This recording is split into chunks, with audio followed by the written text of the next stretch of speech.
இந்தோனேஷியாவில் மீண்டும் வெடித்து சிதறியது எரிமலை. மணல் கலந்த சாம்பல் மழை தொடர்வதால் மக்கள் பாதிப்பு.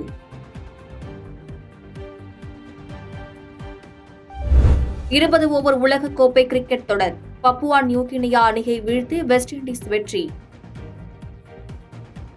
பாதகம் செய்பவரை கண்டால் நாம் பயங்கொள்ளலாகாது பாப்பா. மோதி மிதித்து விடு பாப்பா, அவர் முகத்தில் உமிழ்ந்து விடு பாப்பா. அண்மை செய்திகளை உடனுக்குடன் தெரிந்து கொள்ள இணைந்திருங்கள் இயம்நாடு தொலைக்காட்சியுடன்.